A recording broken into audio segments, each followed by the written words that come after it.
लेकिन इससे मुट्ठी भर भू माफिया का कोई भला हुआ। पसमानदा मुस्लिम इस समाज को कोई फायदा नहीं हुआ। और ये भूमाफिया किसकी जमीन लूट रहे थे? ये दलित की जमीन लूट रहे थे, पिछड़ों की जमीन लूट रहे थे, आदिवासी की जमीन लूट रहे थे, विधवा महिलाओं की संपत्ति लूट रहे थे। सैकड़ों विधवा मुस्लिम महिलाओं ने भारत सरकार को चिट्ठी लिखी, तब जाके कानून की चर्चा आई है। वक्फ कानून में बदलाव के बाद अब ये गरीबों से जो लूटा जा रहा है वो बंद होने वाला है। വഖഫ് നിയമ ഭേദഗതി സാമൂഹ്യനീതിക്ക് വേണ്ടിയാണെന്ന് പ്രഖ്യാപിച്ച പ്രധാനമന്ത്രി നരേന്ദ്രമോദി നിലവിലെ വഖഫ് സ്വത്തുക്കളുടെ ആനുകൂല്യം പറ്റിയത് ഭൂമാഫിയയാണ്. കോൺഗ്രസ് കൊണ്ടുവന്ന ഭേദഗതി പാവങ്ങളെ കൊള്ളയടിക്കാനുള്ളതായിരുന്നു. ഇനി വഖഫ് ബോർഡിന് ആദിവാസികളുടെ ഭൂമിയിൽ തൊടാനാകില്ലെന്നും ഹരിയാനയിലെ ഹിസാറിൽ നടന്ന അംബേദ്കർ ജന്മവാർഷികാഘോഷം ഉദ്ഘാടനം ചെയ്തുകൊണ്ട് പ്രധാനമന്ത്രി പറഞ്ഞു. തെരഞ്ഞെടുപ്പ് കാലത്ത് നടത്തിയ മുസ്ലിം വിരുദ്ധ വിദ്വേഷ പ്രസംഗത്തിന് സമാനമാണ് ഇന്നത്തെ പ്രസംഗമെന്ന് കോൺഗ്രസ് വിമർശിച്ചു. വഖഫ് നിയമ ഭേദഗതിക്കെതിരെയുള്ള പ്രക്ഷോഭം ബംഗാളിൽ കലാപത്തിന് വഴിമാറിയിരിക്കുകയാണ്. നേതാക്കളുടെ വാക്പോര്. ഈ ചർച്ചയിൽ Shafi Chaliyam, Muslim League VP Shri Padmanabhan, BJP VR Anoop, Congress K Anilkumar, CPM എന്നിവർ. ആദ്യം ശ്രീ ഷാഫി ചാലിയം, വഖഫ് ബോർഡ് എന്ന പേരിൽ ഭൂമാഫിയ പാവങ്ങളെ കൊള്ളയടിക്കുകയായിരുന്നു. അതിന് അറുതി വന്നിരിക്കുന്നു. ഇനി പിന്നാക്കക്കാരായ പാവപ്പെട്ടവരായ മുസ്ലിങ്ങൾക്ക്, പശ്മാന്ത മുസ്ലിങ്ങൾക്ക്, മുസ്ലിം വിധവകൾക്കൊക്കെ യഥാർത്ഥത്തിലുള്ള സാമൂഹ്യനീതി ലഭ്യമാകാൻ പോവുകയാണ് എന്നാണ് പ്രധാനമന്ത്രി പ്രഖ്യാപിച്ചത്. അപ്പോൾ നിങ്ങളൊക്കെ തെറ്റിദ്ധരിച്ച് സമരം ചെയ്യുകയാണോ?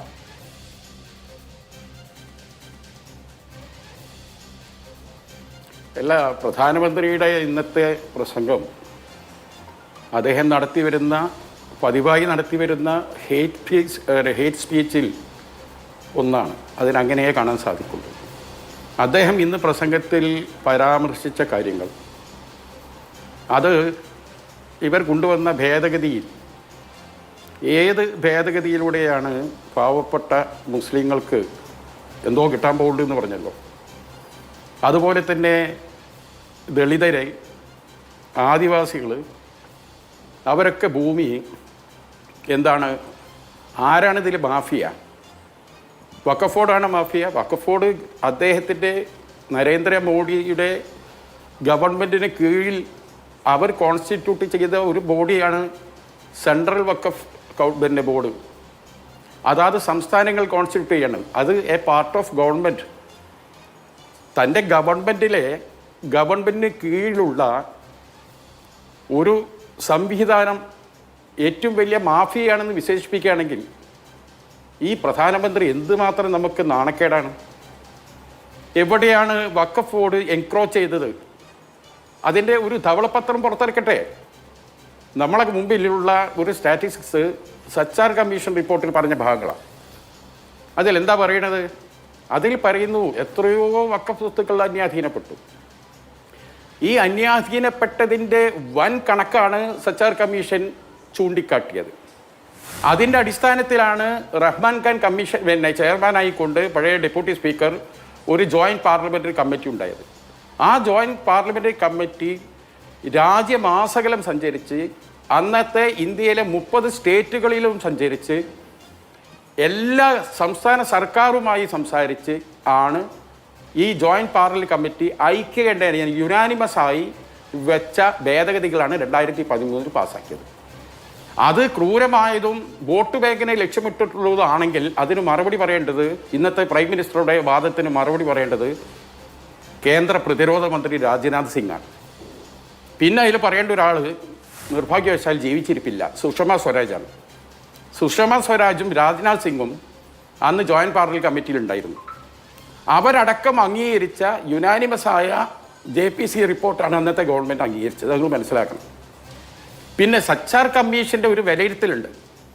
ഇന്ത്യ രാജ്യത്തിലെ മുസ്ലിങ്ങളുടെ പട്ടിണിയും വിദ്യാഭ്യാസ നിരക്ഷതയും പരിഹരിക്കാൻ ഈ വഖഫ് സ്വത്തുക്കളെ അന്യാധീനപ്പെടാതെ അതിനെ ശരിയായ രീതിയിൽ വിനിയോഗിച്ചിരുന്നുവെങ്കിൽ ഈ മുസ്ലിം സമുദായത്തിലെ പാവപ്പെട്ടവരെ സഹായിക്കാൻ ഗവൺമെൻറ്റിലെ ബജറ്റ് പോർഷൻ്റെ ആവശ്യം പോലുമില്ല. പക്ഷെ നിർഭാഗ്യവശാൽ ഇതൊക്കെ അന്യാധീനപ്പെട്ട് കിടക്കുന്നു എന്നാണ് പറയുന്നത്. ശരി, ഇവിടെ ഇവർ കൊണ്ടുവന്ന ഈ വഖഫ് ഭേദഗതിയിൽ ഇദ്ദേഹത്തിൻ്റെ പ്രസംഗങ്ങൾ പറഞ്ഞ ആനുകൂല്യം ഏത് ഭേദഗതിയിലൂടെ ആർക്കാണ് കിട്ടുക? അതാണ് നമുക്കിവിടെ പഠിക്കാനുള്ളത്. ഇത് സത്യത്തിൽ ഈ പ്രസംഗം ഞാൻ മനസ്സിലാക്കുന്നിടത്തോളം ഇതിലൊരു ഇൻറ്റൻഷനുണ്ട്. അത് വരാൻ പോകുന്ന സുപ്രീം കോടതിയെ സ്വാധീനിക്കലാണെന്ന് പോലും സംശയമുണ്ട്. കാരണം സുപ്രീം കോടതിയിൽ ഈ കേസ് നിൽക്കുകയാണ്.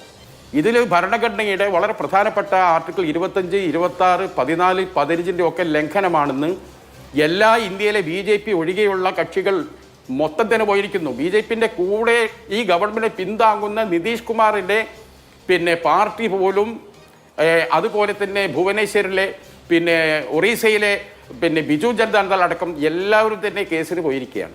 ഇവരൊന്നും മണ്ടന്മാരല്ലല്ലോ. കാരണം ഭരണഘടന ഭേദഗതി ചെയ്യാനേ തീരും. ഭരണഘടന പൊളിച്ച് ചെയ്താലുള്ള അധികാരം ആർക്കില്ല. 99-ാം ഭരണഘടന നമ്മുടെ ആ കമ്മീഷന്റെ കാര്യത്തിൽ നമ്മൾ കണ്ടതാണ് അല്ലേ. 20 സ്റ്റേറ്റ് പോലും അംഗീകരിച്ചതാണ്, പ്രതിപക്ഷവും സഹകരിച്ചതാണ്. എന്നിട്ടും സുപ്രീം കോടതി എന്താ ചെയ്തത്? തള്ളിക്കളയാണ് ചെയ്തത്. ഇത് ഞാൻ പറഞ്ഞല്ലോ, ഇത് ജർമ്മനിയിലേക്ക് തുല്യമായിട്ടുള്ള, അവിടെ അന്ന് ന്യൂറൻബർഗ് ലോ ആണ് ഹിറ്റ്ലർ ഉപയോഗിച്ചത്. ഓരോന്ന് ഘട്ടം ഘട്ടമായിട്ട് ആണ് ജൂതന്മാരെ ശരിയാക്കിയത്. ജൂതന്മാരെ ഡോക്ടർമാരും മറ്റു സമുദായക്കാരെ ചികിത്സിക്കുക. അല്ല, ഒന്ന് ഒരു മിനിറ്റ് കൊണ്ട് തീർത്തുതരാം. ഓരോന്നെടുത്ത് നോക്കും. ഓരോരോ ജൂതന്മാരെ കൊല്ലാൻ വേണ്ടി നടത്തിയ ഓരോരോ ശ്രമം. അവിടെ മിനിസ്ട്രി ഓഫ് പ്രൊപ്പഗേഷൻ എന്ന് പറഞ്ഞുകൊണ്ട് ഒരു മന്ത്രാലയം തന്നെ ഉണ്ട്. നുണപ്രചാരണ മന്ത്രാലയം എന്നാണ് അതിൻ്റെ പേര്. അതിൻ്റെ മന്ത്രിയുടെ പേരാണ് ഗീബൽസ്. ഇന്നും നമ്മളത് ഉപയോഗിക്കുന്നുണ്ട്. ഇവിടെ അങ്ങനെ ഒരു മന്ത്രാലയം ഇല്ലെങ്കിലും കിരൺ റിജ്ജു എന്ന ഇവിടുത്തെ ഹോമിൻ്റെ ചുമതലയുള്ള മന്ത്രി, ആ മന്ത്രി പാർലമെന്റ് അകത്ത് പറഞ്ഞ കള്ളത്തരം എന്താ പറഞ്ഞത്? പാർലമെന്റ് പോലും വഖഫാണെന്ന് അവകാശപ്പെടുന്നു. ആരവകാശപ്പെട്ടു? ഞാൻ അഭിലാഷിന് ഒരു ഡോക്യുമെന്റ് അയച്ചിട്ടുണ്ട്. 123ഓളം ഡൽഹിയിൽ മാത്രം 123ഓളം എന്തുണ്ട് പള്ളികളെ ആർക്കിയോളജിക്കൽ സർവേ ഡിപ്പാർട്ട്മെന്റ് പൈതൃക സംരക്ഷണ പട്ടികയിൽപ്പെടുത്തിയിരിക്കുകയാണ്. അത്രയും പൗരാണികൾ. നമുക്കറിയാം പണ്ട് കാലത്ത് ഡൽഹിയിലും ബോംബെയിലും ഒക്കെ ജനങ്ങൾ വാസമുള്ളൂ. ഇന്നത്തെ ജാർഖണ്ഡും ഉത്തരാഖണ്ഡും ഉത്തരാഞ്ചലും ഒക്കെ കൊടും കാടുകളാണ് ആ കാലത്ത്. ആ നാട്ടിലുണ്ടാക്കിയ പള്ളികളെ ഒന്ന് ഡെവലപ്പ് ചെയ്യാനുള്ള അധികാരങ്ങളില്ല. അതിനകത്ത് നിസ്കരിക്കാൻ സ്വാതന്ത്ര്യമില്ല. അങ്ങനെ മുസ്ലിങ്ങൾ ഗതികെട്ട് റോട്ടിലും മൈതാനങ്ങളൊക്കെ നിസ്കരിക്കാൻ തുടങ്ങിയപ്പോഴാണ് UPA ഗവൺമെന്റ് ഒരു അനുമതി കൊടുത്തു നിസ്കരിക്കാൻ വേണ്ടി മാത്രം. പാർലമെന്റിന്റെ മുന്നിലുള്ള 500 വർഷം മുമ്പുള്ള ഒരു പള്ളിയുണ്ട്. ഈ പള്ളിയെ പരാമർശിച്ചുകൊണ്ടാണ് പാർലമെന്റ് തന്നെ വഖഫാണെന്ന് അവകാശം വന്നു എന്ന് ഒരു മന്ത്രി പച്ച കള്ളം തട്ടിവിടുന്നത് മനസ്സിലാക്കണം. ആദ്യം ഇത്തരത്തിലുള്ള കിരൺ റിജ്ജുമാരെ ഇറക്കിക്കൊണ്ട് കള്ളത്തരം പ്രചരിപ്പിക്കുക. അവസാനം ഈ പുള്ളി തന്നെ വന്നിട്ട് എന്ത് ചെയ്യുക? ഇത് പച്ചക്ക് വിളിച്ചു പറയാം. എത്ര ഈ രാജ്യത്തിലെ ജർമ്മനിയിലെ ജൂതന്മാർ അനുഭവിക്കുന്ന പോലെ ഓരോന്നായി മുസ്ലിങ്ങളെ എല്ലാം എടുത്ത് സ്ഥലങ്ങളുടെ പേര് മാറ്റുക, കൾച്ചറൽ ഐഡന്റിറ്റി പോക്കുക. ശരി അഭിലാഷ, ഇതിന്റെ ഒരു രൂക്ഷത എത്ര പക്ഷേ അങ്ങ് മാത്രം പറഞ്ഞുള്ള ചർച്ച നടക്കില്ല. അതുകൊണ്ടാണ് മറുഭാഗത്തു നിന്നുള്ളത് കേട്ടിട്ട് താങ്കൾക്ക് മറുപടി പറയാലോ. അങ്ങനെയല്ലേ നമ്മളൊരു ചർച്ച നടത്തുക. ശ്രീ VP ശ്രീപത്മനാഭൻ, 2 കാര്യങ്ങളാണ്. ഒന്ന്, വലിയ മുസ്ലിം അപരവൽക്കരണം, മുസ്ലിങ്ങളെ അദൃശ്യരാക്കാൻ ലക്ഷ്യമിട്ടുള്ള നിയമനിർമ്മാണങ്ങളുടെ പട്ടികയിലെ ഒന്നായാണ് മുസ്ലിം സമുദായ സംഘടനകളും രാഷ്ട്രീയ പാർട്ടികളും ഈ നിയമനിർമ്മാണത്തെ കാണുന്നത്.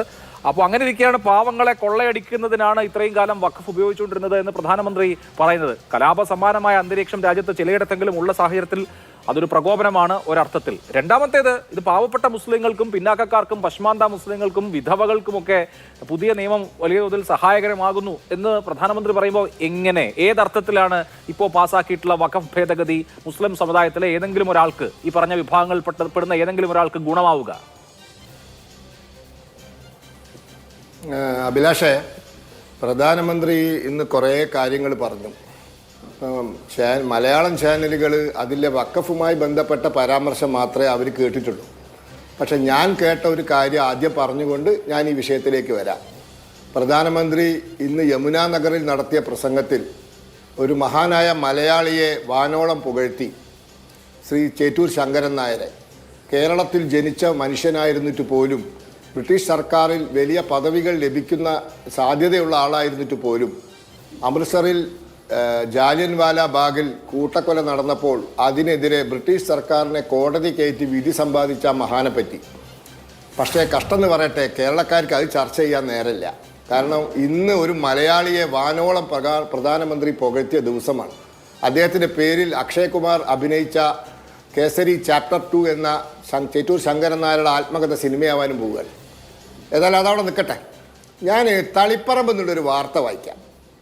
തളിപ്പറമ്പ വഖഫ് ഭേദഗതി നിയമത്തെ പിന്തുണയ്ക്കുന്ന നിലപാടാണ് സർ സെയ്ദ് കോളേജ് ഉൾപ്പെടെയുള്ള വിദ്യാഭ്യാസ സ്ഥാപനങ്ങളുടെ മേധാവികളായ CDMEയെയും അതിൻ്റെ ഭാരവാഹികളും സ്വീകരിക്കുന്നതെന്ന് തളിപ്പറമ്പ് മഹല്ല് വഖഫ് സംരക്ഷണ സമിതി ഭാരവാഹികൾ സമ്മേളനത്തിൽ ആരോപിച്ചു.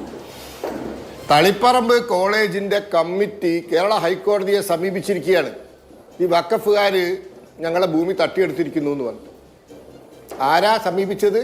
Taliparamba college committee. ആ കമ്മിറ്റിക്ക് നേതൃത്വം കൊടുക്കുന്ന ആളുകൾ ഏത് രാഷ്ട്രീയ പാർട്ടിയുമായി ബന്ധപ്പെട്ടവരാന്നുള്ളത് നിങ്ങൾക്കും എനിക്കൊക്കെ അറിയാം. അപ്പം അവർ വഖഫ് ബോർഡിനെതിരെ കേസ് കൊടുത്തിരിക്കുന്നു. തളിപ്പറമ്പ് കോളേജ് കമ്മിറ്റി വഖഫ് ബോർഡിനെതിരെ ഹൈക്കോടതിയിൽ പുതിയ നിയമത്തിൻ്റെ പശ്ചാത്തലത്തിൽ കേസ് കൊടുത്തിരിക്കുന്നു. പോരെ, അതൊരു ട്രസ്റ്റാ. അതാണ് ആ കേസ് കൊടുക്കാനുള്ള ആധാരം എന്ന് ഞാൻ മനസ്സിലാക്കുന്നത്. തളിപ്പറമ്പ് കോളേജ് കമ്മിറ്റി ഒരു ട്രസ്റ്റാണ്. അപ്പോൾ ഈ സെക്ഷൻ 2A വന്നപ്പോൾ ട്രസ്റ്റിൻ്റെ ഭൂമിയൊന്നൊക്കെ വഖഫ് അല്ലാണ്ടായ മാറിയ സാഹചര്യത്തിലാണ് അവർ കേസ് കൊടുത്തിരിക്കുന്നത്. അപ്പോൾ കേരളത്തിൽ തളിപ്പറമ്പ് കോളേജ് കമ്മിറ്റിക്ക് വരെ പരാതിയാണ്. ആ തർക്കമാണ്. പക്ഷെ അപ്പോഴും ഇപ്പൊ ഈ തങ്ങ് പറഞ്ഞ സെക്ഷൻ തന്നെ കിരൺ റിജിജു പറഞ്ഞത് അതിന് റിട്രോസ്പെക്റ്റീവ് എഫക്റ്റ് ഇല്ല, പ്രോസ്പെക്റ്റീവ് ആയിരിക്കുമെന്നാണ്. ഇനിയിപ്പോ ആ നിയമപ്രകാരം കോടതിയിൽ പോയാൽ റിട്രോസ്പെക്റ്റീവ് എഫക്റ്റ് ഇല്ലാത്തൊരു നിയമത്തിൽ എങ്ങനെയാണ് ഇത് വഖഫ് അല്ലാതായി പ്രഖ്യാപിക്കപ്പെടുക എന്നൊരു പ്രശ്നമുണ്ട്. അല്ല, ആ നിയമം കറക്റ്റായിട്ട് വായിച്ചാൽ അറിയാം. ആ നിയമം ഉണ്ടാക്കിയിരിക്കുന്നത് ഒരു ട്രസ്റ്റിനും ചാരിറ്റബിൾ സൊസൈറ്റികൾക്കും വേണ്ടി മാത്രമാണ്. അവർക്ക് നൽകിയ ഭൂമി കോടതി വിധികൾ ഉണ്ടെങ്കിലും ഇല്ലെങ്കിലും, ഏത് കോടതി വിധി ഉണ്ടെങ്കിലും ഇല്ലെങ്കിലും അത് ഈ നിയമത്തിൻ്റെ പരിധിയിൽ വരില്ല എന്നാണ്. അപ്പോൾ അത് ആ ഭൂമിക്ക് ട്രസ്റ്റുകൾക്ക് കൊടുത്തതായ ഭൂമികൾ ഏതെങ്കിലും കാലത്ത് ഏതെങ്കിലും കോടതി വിധി ഉണ്ടായിട്ടുണ്ടെങ്കിൽ തന്നെ ബാധകമല്ല എന്നാണ് നിയമം പറയുന്നത്. അപ്പോൾ അത് അവിടെ നിൽക്കട്ടെ. ഞാൻ പറയാം, തമിഴ്നാട്ടിലെ തിരുച്ചെന്തുറയിലെ ഒരു ഗ്രാമം മുഴുവൻ വഖഫാന്ന് പറഞ്ഞു. ഇസ്ലാം ഉണ്ടാവുന്നതിന് മുമ്പ് പഴക്കമുള്ള ക്ഷേത്രമാണ് തമിഴ്നാട്ടിലെ തിരുച്ചെന്തുറയിലെ ചന്ദ്രശേഖര സ്വാമി ക്ഷേത്രം. 2000 കൊല്ലം പഴക്കമുണ്ട്. ചോളരാജാക്കന്മാരെ കാലത്ത് നിർമ്മിച്ച, അതും വഖഫാണ്. അവിടെ കൃഷിക്കാരെ ഭൂമി വഖഫാണ്. ഒരു കൃഷിക്കാരൻ തൻ്റെ മകളുടെ വിവാഹത്തിന് വേണ്ടി കുറച്ച് ഭൂമി വിൽക്കാൻ പോയപ്പോൾ രജിസ്റ്റർ ഓഫീസിൽ പറയാണ് അത് രജിസ്റ്റർ ചെയ്യാൻ പറ്റില്ല കേട്ടോ, ഇത് വഖഫിന് നോ ഒബ്ജക്ഷൻ ഉണ്ടെങ്കിലേ രജിസ്റ്റർ ചെയ്യാൻ പറ്റുള്ളൂ. ആ മൊത്തം ഗ്രാമം അത് വഖഫാണത്രേ. അതിനെപ്പറ്റി പാർലമെന്റ് ചർച്ച വന്നപ്പോൾ കർണാടകയിൽ നിന്നുള്ള കോൺഗ്രസ് MP എണീറ്റ് പറയുക അത് കലക്ടർക്ക് തെറ്റ് പറ്റിപ്പോയതാണ്. നിർമ്മല സീതാരാമൻ ചോദിച്ചു, കലക്ടർക്ക് തെറ്റ് പറ്റുമോ? ഒരു ഗ്രാമം മുഴുവൻ തെറ്റുമോ? 2000 കൊല്ലം പഴക്കമുള്ള അമ്പലം തെറ്റുമോ? പിന്നെ ഇനി ഞാൻ പറഞ്ഞുതരാം, ഇവിടെ കർണാടകയിലെ വിജയനഗര ജില്ലയിലെ 1000 ഏക്കർ കൃഷിഭൂമി ഒന്നായിട്ട് വഖഫാണെന്ന്. 1000 കൃഷിഭൂമി ഒന്നായിട്ട് വഖഫാണെന്ന്. ഇപ്പം ഡൽഹിത്തെ കാര്യം പറഞ്ഞല്ലോ. ഡൽഹിയിൽ എന്താ സംഭവിച്ചത്? 200-ലധികം ഭൂമി ഇന്ത്യൻ പാർലമെന്റും പാലം എയർപോർട്ടും സുപ്രീം കോടതി നിൽക്കുന്ന സ്ഥലവും ഒക്കെ വഖഫാണെന്ന് പറഞ്ഞ് 970 കേസ് കൊടുത്തു. 970 43 കൊല്ലം ആ കേസ് തുടരുകയാണ്. 43 കൊല്ലം. ആ 43 വർഷത്തെ കേസ് നടന്നുകൊണ്ടിരിക്കെ ആരോടും ചോദിക്കാതെ 2013 അധികാരം നഷ്ടപ്പെടുന്ന ഘട്ടം വന്നപ്പോൾ UPA സർക്കാർ അവർ ഒറ്റ ദിവസം ആ 200 ചില്ലുവാനം ഭൂമിയിൽ 123 എണ്ണം അങ്ങ് വിട്ടുകൊടുക്കുക. 1000 കോടി രൂപ മൂല്യമുള്ള ഭൂമിയാണ് വിട്ടുകൊടുത്തിരിക്കുന്നത് ഡൽഹിയിലെ കണ്ണായ സ്ഥലത്ത്. ആരോട് ചോദിച്ചിട്ട് പാർലമെന്റ് സമ്മതം വാങ്ങിയോ? ഏതെങ്കിലും കമ്മിറ്റി പഠനം നടത്തിയോ? ഇന്ദിരാഗാന്ധിയുടെ കാലത്തുള്ള കേസാ. മൊറാർജി ദേശായി വന്നു, ഇന്ദിരാഗാന്ധി വീണ്ടും വന്നു, രാജീവ് ഗാന്ധി വന്നു, വാജ്പേയി വന്നു, IK ഗുജറാൾ വന്നു, മൻമോഹൻ സിംഗ് വന്നു, നരസിംഹറാവ് വന്നു. കേസ് നടന്നുകൊണ്ടിരിക്കുക. യൂണിയൻ ഓഫ് ഇന്ത്യ ഗവൺമെന്റ് വഖഫല്ല പറഞ്ഞിട്ട് 43 കൊല്ലം കേസ് നടത്തി. ഒരു ദിവസം രാവിലെ എഴുതി കൊടുക്കുക. അപ്പോൾ 2013 അമെൻമെന്റും 95 ആക്ട് ഉണ്ടാക്കിയ വിപത്താണിത്. ഞാൻ പറയാം, മലപ്പുറം ജില്ലയിൽ, ഞാൻ മുനമ്പത്തേക്കൊന്നും പോകുന്നില്ല, മലപ്പുറം ജില്ലയിൽ ഇവിടെ ഈ കുന്നുംപുറത്ത്, വേങ്ങരയിൽ കുന്നുംപുറത്ത് തമ്പുരാട്ടിക്കാവ് അത് കയ്യേറിയിരിക്കുക. അതിൻ്റെ ഭൂമിയിൽ മന്ദിരങ്ങൾ പണിതിരിക്കുക. അതാ സ്ഥിതി. അവരെ പകുതിയോളം ഭൂമി നഷ്ടപ്പെട്ടു കഴിഞ്ഞു. അവർ കേസ് കൊടുത്തിട്ട് ആ കേസ് ഹൈക്കോടതി വരെ പോയി ഇപ്പോൾ റിമാൻഡ് ചെയ്തിട്ട് തിരൂർ സബ് കോടതിയിലാണ്.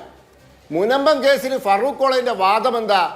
ഞങ്ങൾക്ക് സിദ്ദിഖ് സേട്ടിൻ്റെ കുടുംബം തന്നത് വിദ്യാഭ്യാസ സ്ഥാപനങ്ങൾ നടത്താൻ വേണ്ടിയാണ് ഈ ഭൂമി തന്നത്. ആ ഭൂമി ഞങ്ങൾ പൊന്നും വിലയ്ക്ക് വിറ്റിട്ട് ആ കിട്ടിയ പൈസ കൊണ്ട് കോഴിക്കോട്ടെ ഫറൂഖ് കോളേജിൽ ഞങ്ങൾ പുരോഗതി ഉണ്ടാക്കിയിട്ടുണ്ട്, ബിൽഡിങ്ങുകൾ ഉണ്ടാക്കിയിട്ടുണ്ടെന്നാ. അതുകൊണ്ട് ഞങ്ങൾ ദുരുപയോഗം ചെയ്തിട്ടില്ല. ട്രസ്റ്റ് തന്ന ഭൂമി അല്ല, സൊസൈറ്റിക്ക് തന്ന ഭൂമി എന്താവശ്യത്തിനാണോ തന്നത് അത് പൊന്നും വിലയ്ക്ക് വിറ്റു. അപ്പോൾ അവിടുത്തെ മത്സ്യപ്രവർത്തകർ, പാവപ്പെട്ടവർ പൊന്നും വിലയ്ക്ക് വാങ്ങിയ ഭൂമി അത് ഇപ്പൊ നികുതി അടയ്ക്കാൻ പറ്റുന്നില്ല. എന്താ 95-ലെ നിയമം, 2013-ലെ ഭേദഗതി, നികുതി അടച്ചുകൂടാ. അയ്യോ അത് വഖഫാ. എന്നിട്ട് ആരാ തീരുമാനിച്ചത്? വഖഫ് ബോർഡ്. വഖഫ് ബോർഡ് തീരുമാനിച്ചാൽ പിന്നെ നികുതി വാങ്ങൂല. ആരാ വഖഫ് ബോർഡിൽ ഇരിക്കുന്നത്? വഖഫ് ബോർഡിൽ ഇരിക്കുന്നത്? ഇപ്പൊ ട്രൈബ്യൂണലിൽ കേസാ. 19-ാം തീയതി ട്രൈബ്യൂണലിലെ കാലാവധി തീരുക.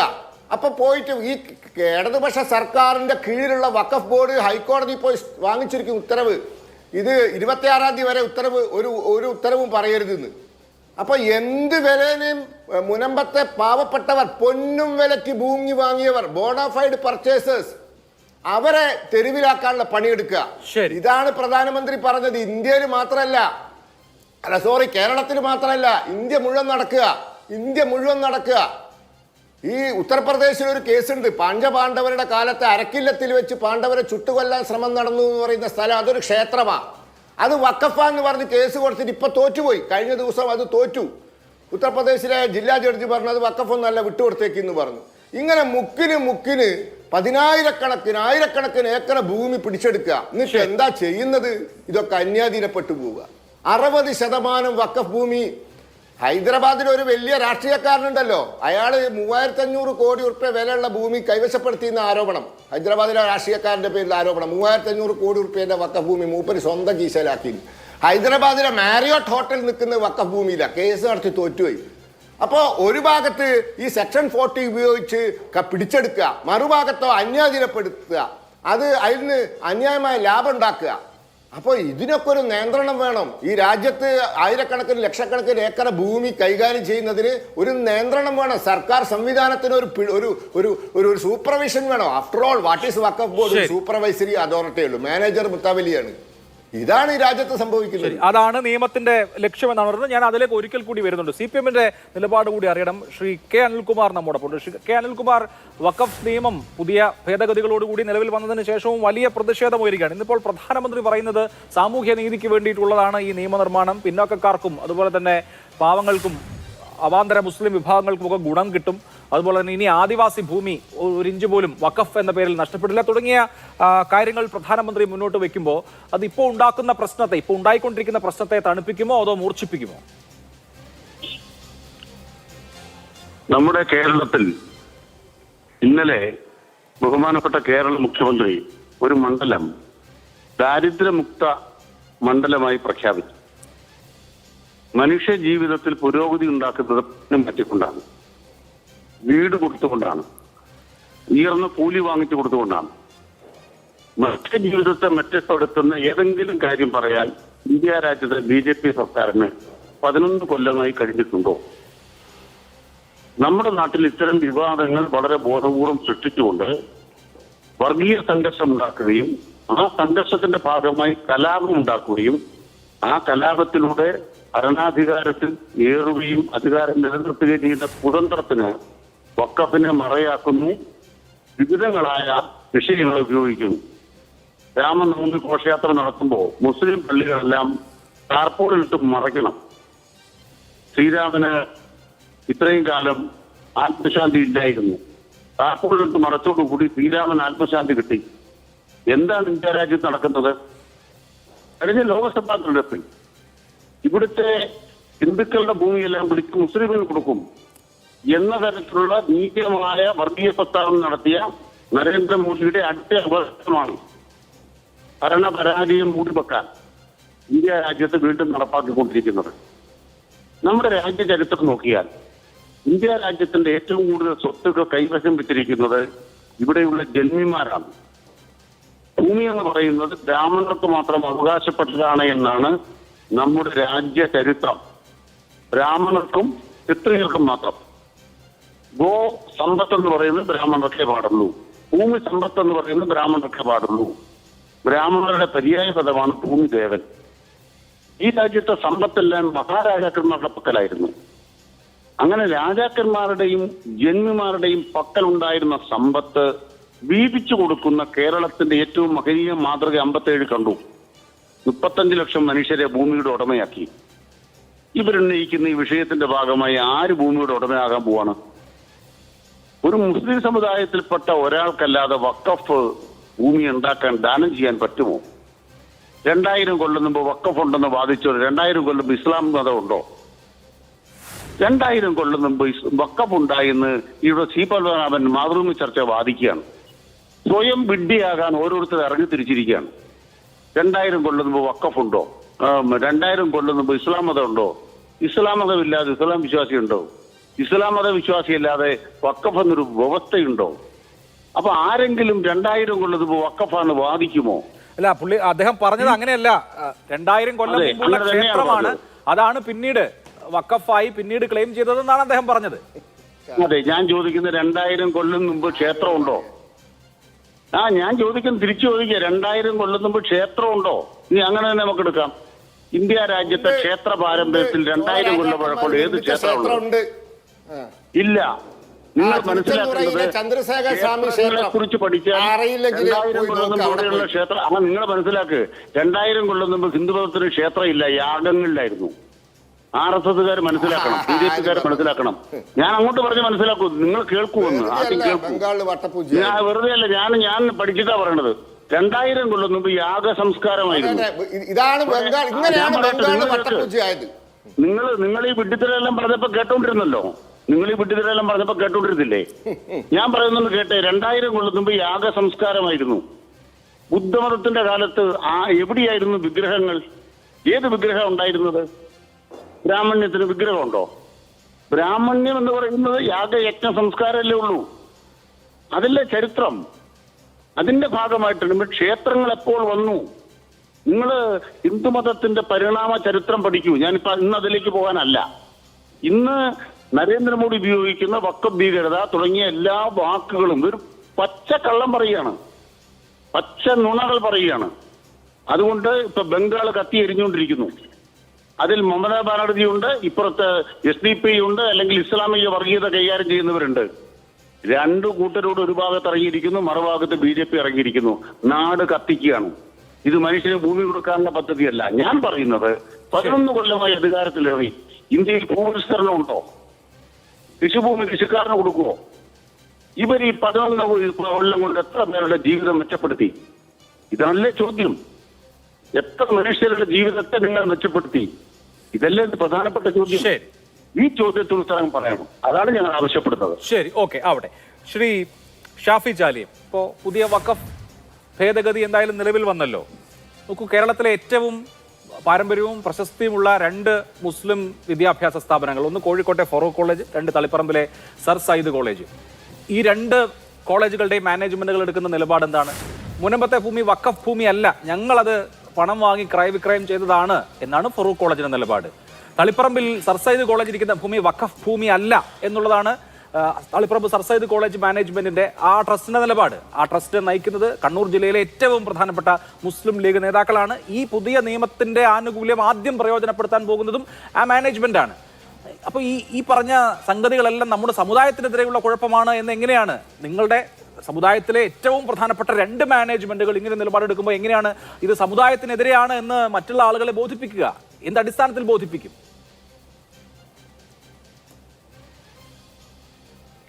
അതായത് BJP കൊണ്ടുവന്ന ഈ വഖഫ് അമെൻമെൻറ്റിൻ്റെ ആനുകൂല്യം ആദ്യം ഉപയോഗപ്പെടുത്തിയത് മുസ്ലിം ലീഗുകാരായ സർ സയ്യിദ് കോളേജിൻ്റെ മാനേജ്മെൻ്റാണെന്ന ഒരു പ്രചരണം കഴിഞ്ഞ 2 ദിവസമായി നമ്മുടെ നാട്ടിൽ നടക്കുന്നുണ്ട്. ഇവിടെ BJP പ്രതിനിധി അത് പറയുകയും ചെയ്തു. അവതാരൻ്റെ ചോദ്യത്തിൽ അതിൻ്റെ ചില ശകലങ്ങളുമുണ്ട്. ഒന്ന് മനസ്സിലാക്കേണ്ടത്, മാർച്ച് 20 മുമ്പാണ് ഈ പറഞ്ഞ ഈ റിട്ട് ഹൈക്കോടതിയിൽ സർ സയ്യിദ് കോളേജ് കൊടുക്കുന്നത്. അന്ന് ഈ വഖഫ് നിയമ ഭേദഗതി നിയമമായിട്ടില്ല. അത് ആദ്യം മനസ്സിലാക്കുക. രണ്ടാമത്തത്, ഞാൻ എൻ്റെ ഒരു പ്രാഥമിക അന്വേഷണത്തിൽ നിന്ന് ഹൈക്കോടതിയിൽ കോളേജ് മാനേജ്മെൻറ്റ്, അതായത് സർ സയ്യിദ് കോളേജ്മെൻറ്റ് കൊടുത്ത ഹർജി, ആ ഹർജി കൊടുത്ത അഭിഭാഷകൻ്റെ അടുത്ത് ഒരു പെശക് പറ്റിയിട്ടുണ്ടെന്നാണ് എനിക്ക് മനസ്സിലായത്. അത് തിരുത്തൽ ഹർജി കൊടുത്തതായിട്ടാണ് ഞാൻ അറിയുന്നത്. അത് നാളെ അതിൻ്റെ റിസൾട്ട് എനിക്ക് വരും. അപ്പോൾ അത് ഇതുമായി യാതൊരു ബന്ധവുമില്ല. പിന്നെ ഇവിടെ BJP പ്രതിനിധി പറഞ്ഞു പിന്നെ തിരുച്ചെന്തൂർ എന്ന ഗ്രാമത്തിലെ ചോള രാജാക്കന്മാരുടെ കാലത്തുള്ള ക്ഷേത്രമടക്കം മൊത്തം വഖഫാണെന്ന് പറഞ്ഞു. പരിപൂർണ കളവാണ്. ഞാൻ അതിൻ്റെ യഥാർത്ഥ ഡോക്യുമെൻ്റ്, അതിൻ്റെ എന്താണ് അവിടെ സംഭവിച്ചതെന്നത് ഞാൻ അഭിലാഷിന് ഞാൻ അയച്ചിട്ടുണ്ട്. അത് മുഴുവൻ വായിക്കാൻ ഈ ചർച്ചക്കിടയിൽ അഭിലാഷിന് കഴിയില്ലെന്ന് ഞാൻ മനസ്സിലാക്കുന്നു. നാളെയോ മറ്റന്നാളോ നടക്കുന്ന ഏതെങ്കിലും ചർച്ചയിൽ അപ്പോഴേക്കും നിങ്ങൾക്കത് മനസ്സിലാവും. അവിടെ പ്രശ്നം BJP ഭരിക്കുന്ന സെൻട്രൽ വഖഫ് കൗൺസിൽ. വളരെ ശ്രദ്ധിച്ച് കേൾക്കണം. സെൻട്രൽ വഖഫ് കൗൺസിൽ ആരുടെ കയ്യിലാണ്? BJPൻ്റെ കയ്യിലാണ്. സെൻട്രൽ ഹജ്ജ് കമ്മിറ്റി ആരുടെ കയ്യിലാണ്? BJPൻ്റെ കയ്യിലാണ്. നമ്മളെ അബ്ദുള്ളക്കുട്ടിയാര് ചെയർമാൻ. അതുപോലെ സെൻട്രൽ വഖഫ് കൗൺസിൽ ഒരു സർക്കുലർ കൊടുക്കുന്നു തമിഴ്നാട് വഖഫ് ബോർഡിന്. എന്താണ് ആ സർക്കുലറിലുള്ളത്? ധാരാളം തമിഴ്നാട്ടിലെ വഖഫ് ഭൂമികൾ എന്താണ് കയ്യേറപ്പെട്ടിട്ടുണ്ട്. ഈ കയ്യേറ്റ വഖഫ് ലിസ്റ്റ് ചെയ്ത് തമിഴ്നാട് ഗവൺമെൻറ് 954 തമിഴ്നാട് വഖഫ് ബോർഡിന് ലിസ്റ്റ് ഔട്ട് ചെയ്ത് കൊടുത്ത വഖഫ് ഭൂമി ഇപ്പം നിലവിലുണ്ടോ ഇല്ലേ എന്ന് പരിശോധിക്കണം എന്ന് പറഞ്ഞ് BJP നിയന്ത്രിക്കുന്ന സെൻട്രൽ വഖഫ് കൗൺസിൽ, തമിഴ്നാട് വഖഫ് കൗൺസിൽ എന്ത് ചെയ്യാണ്? സർക്കുലർ കൊടുക്കുകയാണ്. ഈ കൊടുത്തതിൻ്റെ അടിസ്ഥാനത്തിൽ തിരുച്ചെന്തൂർ വില്ലേജിലെ 500-ലേറെ വരുന്ന ഏക്കർ ഭൂമി തമിഴ്നാട് ഗവൺമെൻറ്റിൻ്റെ റവന്യൂ ഡിപ്പാർട്ട്മെൻറ്റ് 954 ആർക്ക് കൈമാറി? തമിഴ്നാട് വഖഫ് ബോർഡിന്. പക്ഷേ തമിഴ്നാട് വഖഫ് ബോർഡ് അത് സംരക്ഷിക്കുന്നതിൽ അമാന്തം കാണിച്ചു. ഭൂമി ഉണ്ട് എന്ന് പറയുന്നത് എവിടെയെന്ന് അറിയില്ല. അപ്പോൾ തമിഴ്നാട് ഗവൺമെൻറ്റിനോട്, ലാൻഡ് ഡിപ്പാർട്ട്മെൻറ്റിനോട് ഇവിടെ 54 തമിഴ്നാട് ഗവൺമെൻറ് നോട്ടിഫൈ ചെയ്യുന്ന 500 ചില ഏക്കർ തിരുച്ചെന്തൂരിലുണ്ട്, അത് എവിടെയാണെന്ന് ഒന്ന് സർവേ ചെയ്ത് തരണം എന്ന് പറഞ്ഞ് ഒരു കത്ത് വഖഫ് ബോർഡ് തമിഴ്നാട് റവന്യൂ ഡിപ്പാർട്ട്മെൻറ്റിന് കൊടുക്കുകയാണ്. അതിൻ്റെ അടിസ്ഥാനത്തിൽ സർവേക്ക് ആളെ വെക്കുന്നു. ഈ സർവേ നടക്കുന്നതിനിടയിൽ ഈ സർവേ ഏതാണ് ഈ ഭൂമി എന്ന് കണ്ടെത്തും വരെയുള്ള ഒരു ചെറിയ പീരീഡ് എല്ലാവിധ ക്രയവിക്രയങ്ങളും താൽക്കാലികപരമായി ടെമ്പററി ട്രാൻസിസ്റ്റൽ സ്റ്റോപ്പേജ് കൊടുത്ത് ഒരു ഉത്തരവ് തഹസിൽദാർ ഇറക്കി. അത് അവിടുത്തെ ജനങ്ങളെ പരിഭ്രാന്തരാക്കി, പല പ്രശ്നങ്ങളുണ്ടായി, ലോണിന് വിഷമമുണ്ടാക്കി, ക്രയവിക്രയത്തിനിറങ്ങി. സംഗതി യാഥാർത്ഥ്യമാണ്. പക്ഷേ വിഷയം ഗൗരവമായി ശ്രദ്ധയിൽപ്പെട്ടപ്പോൾ സ്റ്റാലിൻ ചെയ്തത് എന്താണ്? അദ്ദേഹം സർവകക്ഷി യോഗം വിളിച്ചു, വിഷയങ്ങൾ മുഴുവൻ പഠിച്ചു. എന്നിട്ട് സർവകക്ഷി യോഗം വിളിച്ച് അത് പരിഹരിക്കപ്പെട്ടു.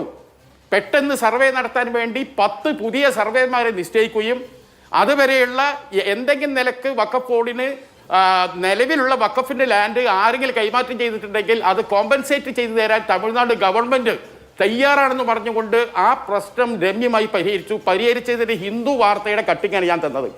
ഇന്ത്യൻ എക്സ്പ്രസിൻ്റെ കട്ടിങ് എൻ്റെ കയ്യിൽ വേറെയുണ്ട്. വേറൊരു തമിഴ് വീഡിയോ ഉണ്ട്, അതും ഞാൻ തരാം. ഒന്ന് നോക്കൂ അഭിലാഷ്. ഇവരിപ്പോൾ ഈ പറയുന്ന ഈ കളവുണ്ടല്ലോ, ഇപ്പം കേരളത്തിലെ മലപ്പുറം ജില്ലയിലെ ഒരു കേസ് പറഞ്ഞു. കേരളത്തിൽ മൊത്തം വഖഫ് ബോർഡിൽ നിലനിൽക്കുന്ന കേസ് എത്ര നിങ്ങൾ?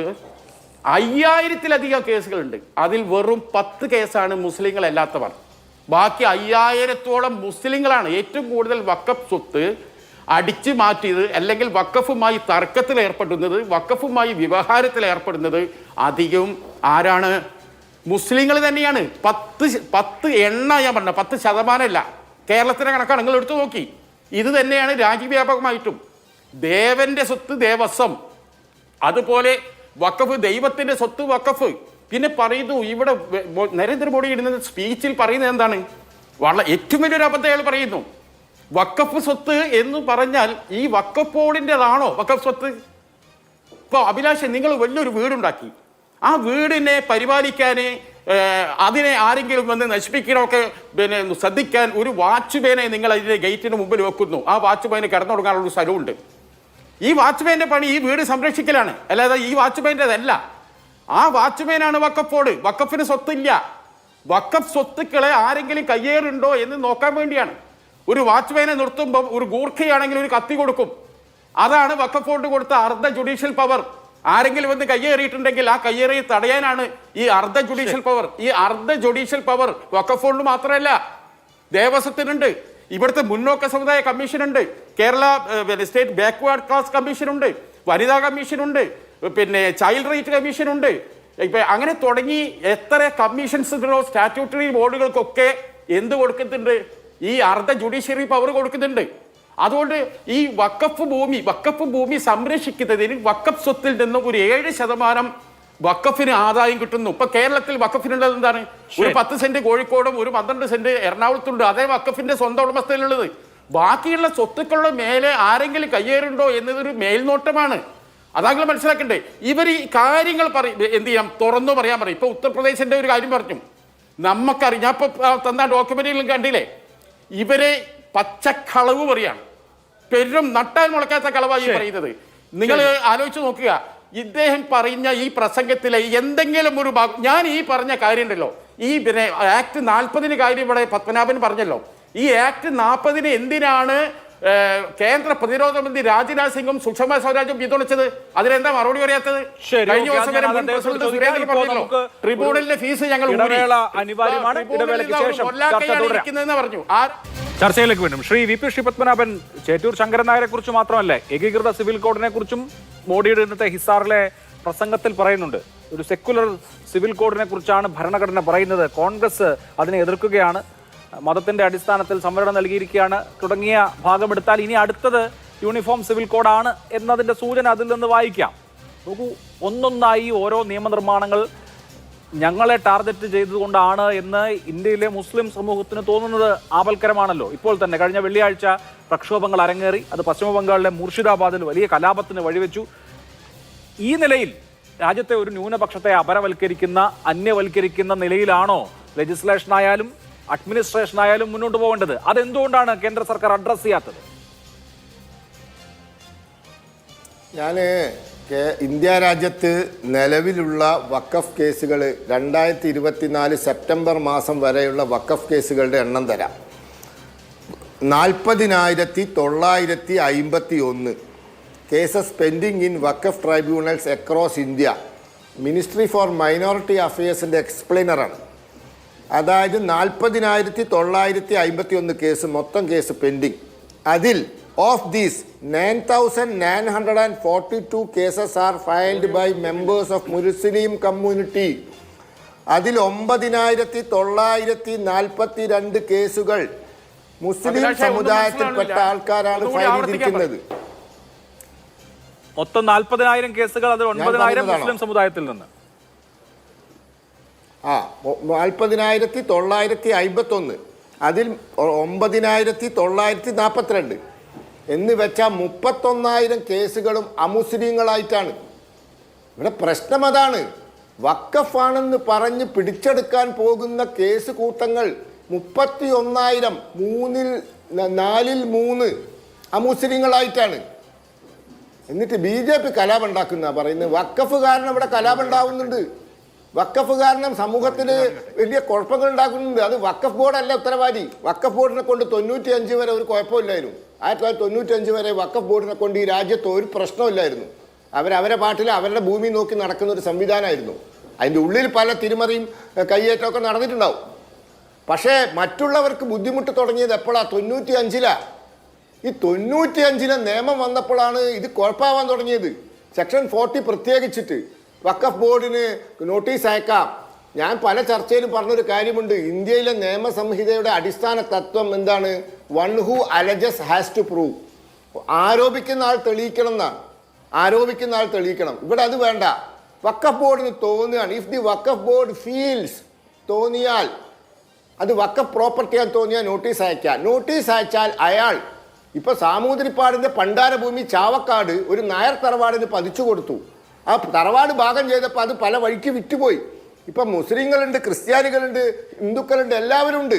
ഇപ്പം അവർക്കൊക്കെ നോട്ടീസ്, അത് വഖഫ് ബോർഡ് ഭൂമിയാൻ പറ്റും. ഇത് സാമൂതിരിപ്പാടിന്റെ പണ്ടാരഭൂമിയെ. അപ്പം എന്നിട്ട് ഇപ്പം കോഴിക്കോട് വഖഫ് ബോർഡ് മുമ്പാകെ ഹാജരാവാൻ പറഞ്ഞിരിക്കുക അവരോട്.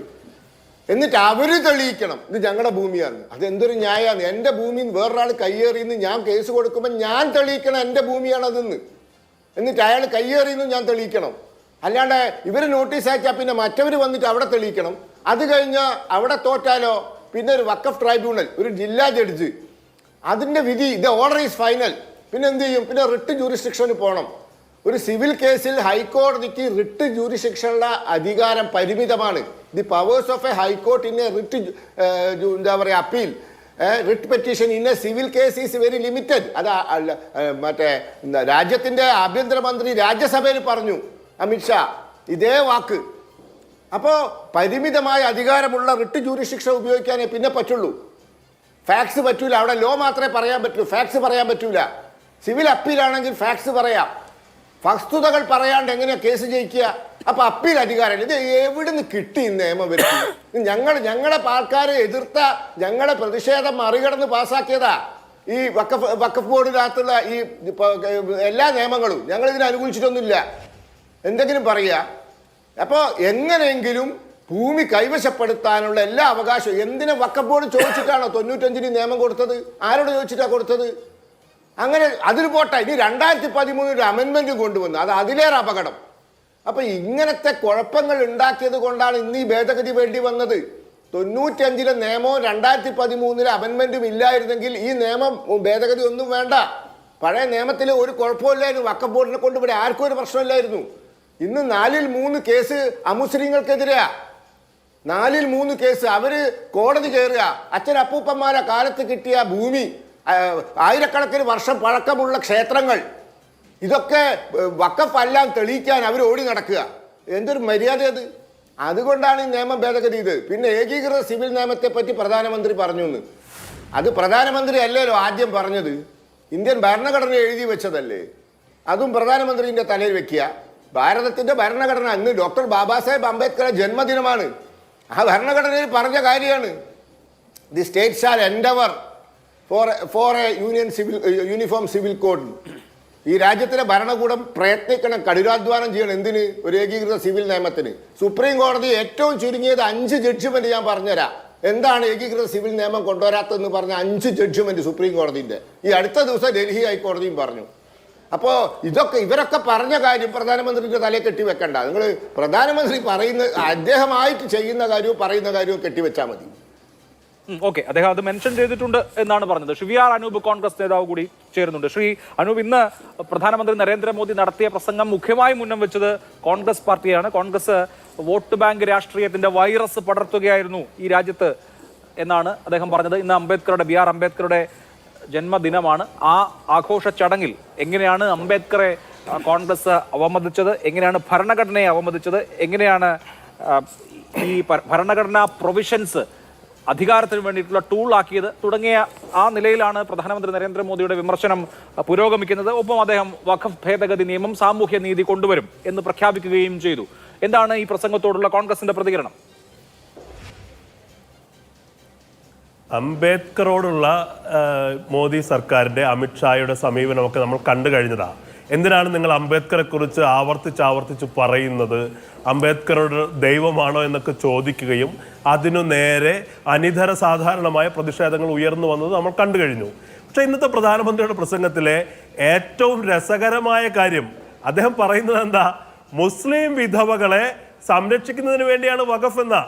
ബിൽക്കിസ് ബാനുവിന്റെ ചരിത്രം, ഗുജറാത്ത് കലാപകാലത്ത് നടന്ന കാര്യങ്ങൾ, എമ്പുരാൻ സിനിമയൊക്കെ എല്ലാവരും കണ്ടു കാണുമല്ലോ. ഇവിടെ വഖഫ് എന്ന് പറഞ്ഞ് ഈ രാജ്യത്തിനകത്ത് വംശീയമായൊരു ധ്രുവീകരണം ഉണ്ടാക്കാനാണ് നരേന്ദ്രമോദി ശ്രമിക്കുന്നത്, സംഘപരിവാർ ശ്രമിക്കുന്നത്. ഇവിടെ മുസ്ലിങ്ങൾ അന്യായമായി സ്വത്ത് കൈവശം വെച്ചിരിക്കുന്നു, അതിൽ നിന്ന് മുസ്ലിങ്ങളെ ഇറക്കി വിടണമെന്ന് പറഞ്ഞുകൊണ്ട് വ്യാപകമായൊരു വർഗീയ ധ്രുവീകരണത്തിന് ശ്രമിക്കുകയാണ്. അദ്ദേഹം കോൺഗ്രസിന് ലക്ഷ്യം വെക്കുന്നു എന്ന് പറഞ്ഞാൽ അതിൽ ഞങ്ങൾക്ക് അഭിമാനമേ ഉള്ളൂ. കാരണം കോൺഗ്രസ് അതിനെ പ്രതിരോധിക്കും. ഇത് കോൺഗ്രസിന്റെ ഒരു പുതിയ നിലപാടല്ല. ഗാന്ധിയുടെ രക്തസാക്ഷിത്വം തന്നെ വഖഫ് മുസ്ലിം സ്വത്തുക്കളുടെ സ്വതന്ത്ര ഇന്ത്യയിലെ മുസ്ലിം നിലനിൽപ്പുമായി ബന്ധപ്പെട്ട കഴിഞ്ഞ തെരഞ്ഞെടുപ്പ് കാലത്ത്, ലോക്സഭാ തെരഞ്ഞെടുപ്പ് കാലത്ത് ഇന്ത്യയുടെ പ്രധാനമന്ത്രിയായിരുന്ന നരേന്ദ്രമോദി സംസാരിച്ചത് എന്താ? ഹിന്ദുക്കളുടെ മുഴുവൻ മംഗല്യ സൂത്രങ്ങൾ എടുത്ത് മുസ്ലിങ്ങൾ അത് കൈയടക്കി വെച്ചിരിക്കുന്നു. ഹിന്ദുക്കളെ മുഴുവൻ വിഭവങ്ങളാണ് മുസ്ലിങ്ങൾ കൈകാര്യം ചെയ്യുന്നത്. അതിൽ നിന്ന് ഈ രാജ്യത്തെ മോചിപ്പിക്കണമെന്ന് പറഞ്ഞ് ഈ രാജ്യത്ത് ഇന്ന് വരെ ഒരു പ്രധാനമന്ത്രിയും സംസാരിക്കാത്ത വെറുപ്പിന്റെ, വിദ്വേഷത്തിന്റെ, വർഗീയതയുടെ ഭാഷയാണ് ഈ നരേന്ദ്രമോദി പറയുന്നത്. ഇത് മുസ്ലിങ്ങൾക്കെതിരെ മാത്രമല്ലല്ലോ. ഇപ്പോൾ ക്രിസ്ത്യൻ ന്യൂനപക്ഷങ്ങൾക്ക് നേരെ ഓർഗനൈസറിൽ വന്ന ലേഖനമുണ്ട്. അതും പോകട്ടെ, ഇന്ന് ബോധിഗയയിലെ ബുദ്ധഭിക്ഷുക്കൾ സമരത്തിലാണ്.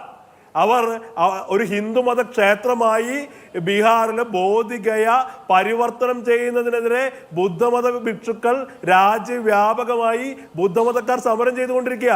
ഈ രാജ്യത്തെ ഒരു ഹിന്ദു രാഷ്ട്രമാക്കുന്നതിനുള്ള പ്രഖ്യാപനവുമായി നരേന്ദ്രമോദി സംഘപരിവാർ മുന്നോട്ട് പോകുമ്പോൾ ഈ രാജ്യത്തെ നിർമ്മിച്ച, ഈ രാജ്യത്തിന്റെ ഭരണഘടനയ്ക്ക് രൂപം നൽകിയ ഒരു രാഷ്ട്രീയ പ്രസ്ഥാനം എന്നുള്ള നിലയിൽ കോൺഗ്രസ് പ്രതിരോധിക്കും. അതിനെ കോൺഗ്രസിനെതിരെ നരേന്ദ്രമോദി പറഞ്ഞാൽ അത് ഞങ്ങൾ ഒരു അംഗീകാരമായിട്ടാണ് കരുതുന്നത്. കാരണം ഈ രാജ്യത്തെ നിർമ്മിച്ചത്, ഈ രാജ്യത്തെ മുന്നോട്ട് നയിച്ചത്, ഈ രാജ്യത്തിന്റെ ബഹുസ്വരത, വൈവിധ്യങ്ങൾ അതൊക്കെ സംരക്ഷിച്ച രാഷ്ട്രീയ പ്രസ്ഥാനം കോൺഗ്രസ്സാണ്. അപ്പൊ ഈ രാജ്യത്തെ ഈ വൈവിധ്യങ്ങളെ, ബഹുസ്വരതകളെ ഉന്മൂലനം ചെയ്യാനുള്ള ഒരു വംശീയ പദ്ധതിയുമായി നരേന്ദ്രമോദിയുടെ സർക്കാർ പോകുമ്പോൾ അതിനെ ഞങ്ങൾ പ്രതിരോധിക്കുന്നതാണ് ഇന്ന് കോൺഗ്രസിന്റെ സംഘടനാ ജനറൽ സെക്രട്ടറി KC വേണുഗോപാൽ പറഞ്ഞത്. ഞങ്ങളെ സംബന്ധിച്ച് ഇതിനകത്ത് ക്ലാരിറ്റിയുടെ ഒരു കുറവുമില്ല. ഇവിടെ ഒരു ന്യൂനപക്ഷ ജനവിഭാഗങ്ങൾക്ക്, അത് മുസ്ലിങ്ങളാകട്ടെ, ക്രിസ്ത്യാനികളാകട്ടെ, മറ്റു മത ജനവിഭാഗത്തിൽപ്പെട്ട ആളുകളാകട്ടെ, അവരുടെ വ്യതിരക്തതകൾ, അവരുടെ വ്യത്യസ്തതകൾ, അവരുടെ വ്യക്തിത്വം ഉയർത്തിപ്പിടിച്ചുകൊണ്ട് മുന്നോട്ട് പോകാനുള്ള അവകാശം എന്ന് പറയുന്നത് അത് ഇന്ത്യൻ ഭരണഘടന ഉറപ്പ് നൽകിയിട്ടുള്ളതാണ്. നാഗ്പൂരിലെ RSS കാര്യാലയത്തിൽ നിന്നുള്ള ഉറപ്പ് അതിന് ആവശ്യമില്ല. അതുകൊണ്ട് തന്നെ കോൺഗ്രസ് അതിനെതിരെ കൃത്യമായ നിലപാടെടുക്കും എന്നുള്ളത് കോൺഗ്രസിന്റെ പ്രഖ്യാപിതമായ രാഷ്ട്രീയ നിലപാടാണ്. മോദിയും അമിത്ഷായും കണ്ണുരുട്ടിയാൽ അത് പേടിക്കില്ല, കീഴടങ്ങില്ല. ജനങ്ങളെ അണിനിരത്തിക്കൊണ്ട് ഭരണഘടനയെ സംരക്ഷിക്കാനുള്ള വലിയ പോരാട്ടങ്ങളുമായി ഞങ്ങൾ മുന്നോട്ട് പോകും. ശരി, ശ്രീ അനിൽകുമാർ, അതേസമയം പശ്ചിമ ബംഗാളിൽ മുർഷിദാബാദിൽ വളരെ അരക്ഷിതമായ സാഹചര്യമാണ്. അവിടെ 3 പേർ കൊല്ലപ്പെട്ടു, 2 പേർ അക്രമത്തിലും ഒരാൾ പോലീസ് വെടിവെപ്പിലും. ഈ അക്രമത്തിൽ കൊല്ലപ്പെട്ട 2 പേർ ഒരു ഹർഗോവിന്ദ് ദാസും അയാളുടെ മകനും ദ വയറിന്റെ റിപ്പോർട്ട് അനുസരിച്ച് CPIM-ന്റെ പ്രവർത്തകരാണ്. പക്ഷേ നമുക്കറിയാം, ഒരു വർഗീയ കലാപം ഉണ്ടാകുമ്പോൾ പൊളിറ്റിക്കൽ അഫിലിയേഷൻസും അവരെടുത്തിട്ടുള്ള നിലപാടുകളും മറ്റു കാര്യങ്ങളും ഒക്കെ അപ്രസക്തമാകും. ആളുകൾ മതത്തിന്റെ പേരിൽ തമ്മിലടിക്കും, കൊല്ലും എന്നൊക്കെയുള്ള സാഹചര്യമാണ്. അപ്പോൾ ഒരു വർഗീയ കലാപം നമ്മുടെ രാജ്യത്ത് ഉണ്ടായി, അതിൽ വലിയ തോതിലുള്ള അക്രമങ്ങളും അരങ്ങേറി. അപ്പോൾ ഇതുപോലെ ഒരു തരത്തിൽ ആളാൻ വെമ്പി നിൽക്കുന്ന തീയായി സാമൂഹ്യ സാഹചര്യം മാറുമ്പോൾ, ഇപ്പോൾ കേരളത്തിലും പ്രതിഷേധങ്ങളൊക്കെ ഉണ്ട്, ഈ വിഷയത്തെ എത്ര അവധാനതയോടുകൂടി രാഷ്ട്രീയ പാർട്ടികൾ കൈകാര്യം ചെയ്യുന്നു എന്നുള്ളതും പ്രധാനമല്ലേ? ബംഗാളില് ഇപ്രകാരം ഒരു സാഹചര്യം ഉണ്ടാകണമെന്ന് തൃണമൂൽ കോൺഗ്രസും BJP ആഗ്രഹിക്കുന്നു. 1905 കർഷൻ പ്രഭു ഹിന്ദു ബംഗാളും മുസ്ലിം ബംഗാളുമായി ഉപയോഗിച്ച പോലെ, പിന്നീട് 47 നമ്മുടെ രാജ്യം വിഭജിക്കപ്പെട്ടപ്പോൾ ആ അതിർത്തിയിൽ കലാപങ്ങൾ ഉണ്ടായതുപോലെ, നവകാലികൾ അവിടുണ്ടായ സംഘർഷങ്ങൾ പോലെ, ഇന്ന് ബംഗാളിനെ അധികാരത്തിൽ പിടിച്ചെടുക്കാൻ വേണ്ടി BJP നടത്തുന്ന കടന്നാക്രമണത്തിന്റെ മുഖം യഥാർത്ഥത്തിൽ ഈ വഖഫായി തീർന്നിരിക്കുന്നു എന്നുള്ളതാണ് യാഥാർത്ഥ്യം. അതിന് BJPക്ക് സഹായകരമായി അവിടുത്തെ ഇസ്ലാം മതത്തെ ഉപയോഗപ്പെടുത്തുന്ന രാഷ്ട്രീയം കൈകാര്യം ചെയ്യുന്ന ആളുകളുണ്ട്. BJP ഒറ്റയ്ക്കല്ല. ഇസ്ലാം മതത്തെ ഉപയോഗപ്പെടുത്തി വർഗീയ രാഷ്ട്രീയം കൈകാര്യം ചെയ്യുന്ന ശക്തികളുടെ പിന്തുണയിലാണ് ഒരു ഭാഗത്ത് കലാപം. മറുഭാഗത്ത് ഇതിനെ പ്രതിരോധിക്കാൻ ഞങ്ങളെ ഉള്ളൂ എന്ന തരത്തിൽ BJP ഇറങ്ങിത്തിരിക്കുമ്പോൾ ഹിന്ദു മുസ്ലിം ഏകീകരണം വരികയും നമ്മുടെ രാജ്യത്തിനകത്ത് വീണ്ടും വീണ്ടും ശിഥിലീകരണവും ബലീകരണവും ഉണ്ടാകുകയും ചെയ്യുകയാണ്. രാജ്യത്തെ ഛിന്നഭിന്നമാക്കുന്ന കൊടിയ ഏറ്റവും തെറ്റായ കാര്യമാണ് ചെയ്യുന്നത്. അതുകൊണ്ട് ഭരണഘടന അനുസരിച്ച് ഈ രാജ്യത്തിന് മുന്നോട്ട് പോകണമെങ്കിൽ, ഭരണഘടനയെ കുറിച്ചാണല്ലോ BJP നേതാവ് പറയുന്നത്, മതാധിഷ്ഠിത രാഷ്ട്രീയ പാർട്ടികളുടെ പണി അവസാനിപ്പിക്കണം. മതം പറയുന്ന, മതത്തിന്റെ പേരിൽ വർത്തമാനം പറയുന്ന ഈ നീച നാങ്കു കൊണ്ട് മതത്തെക്കുറിച്ച് സംസാരിക്കുന്ന എല്ലാവരുടെയും നാക്ക് മുറിച്ച് കളയണം എന്നല്ല പറയുക, അവരുടെ രാഷ്ട്രീയം അത് മുറിച്ച് കളയണം. ഇന്ത്യൻ പ്രധാനമന്ത്രിയെ പോലെ നീചമായി വർത്തമാനം പറയുന്ന ഒരാൾ ഈ രാജ്യ ചരിത്രത്തിൽ ഉണ്ടായിട്ടുണ്ടോ? ഗുജറാത്തിന്റെ ഇവിടെ ആവർത്തിക്കാനല്ലേ അദ്ദേഹത്തിന്റെ പരിശ്രമം? മണിപ്പൂരിൽ ചോര കുടിച്ചിട്ട് ഈ മോദിക്ക് മതിയായില്ലേ? ഈ മോദി മണിപ്പൂരിലേക്ക് പോയോ? വിശ്വഗുരുവാണത്രേ. മണിപ്പൂരിലേക്ക് പോയോ? ഈ രാജ്യം മുഴുവൻ തീ കൊളുത്താൻ വേണ്ടിയാണ് മോദി കലാപങ്ങൾ നടത്തുന്നത്. അതിന് പിന്തുണ കൊടുക്കുന്ന തരത്തിലാണ് അദ്ദേഹത്തിന്റെ പ്രസ്താവന വരുന്നത്. ഇതൊരു ഭരണാധികാരിയുടെ ഭാഗത്തുനിന്ന് ഒരു തരത്തിലും ഒഴിഞ്ഞിരിക്കാൻ കഴിയാത്തതാണ്. എത്രയും വേഗം ഇവർക്ക് അധികാരം നഷ്ടപ്പെടണം.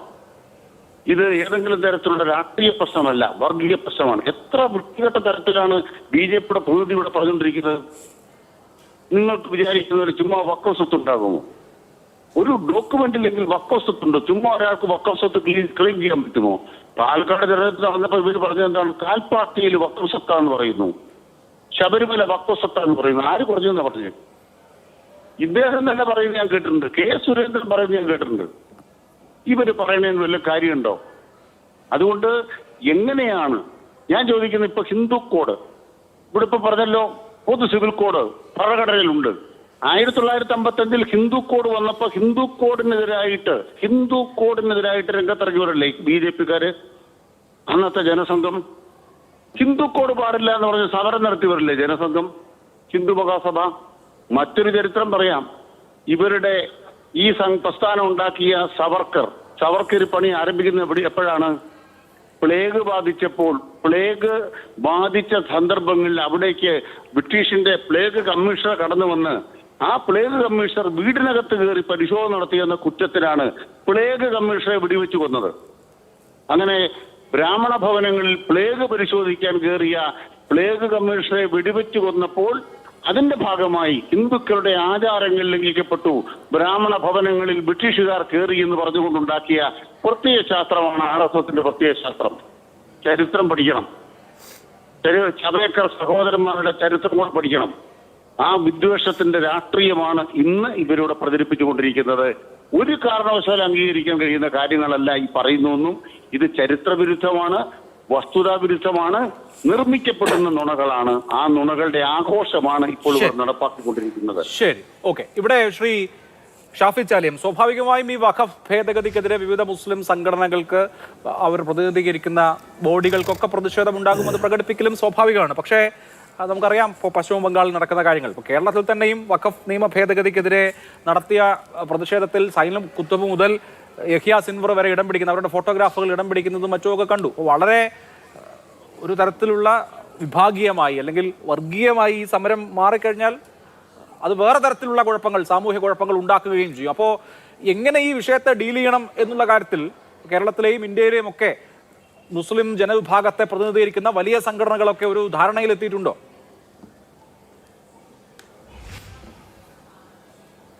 അതായത് വെസ്റ്റ് ബംഗാളിൽ നിർഭാഗ്യകരമായ സംഭവമാണ് നടക്കുന്നത്.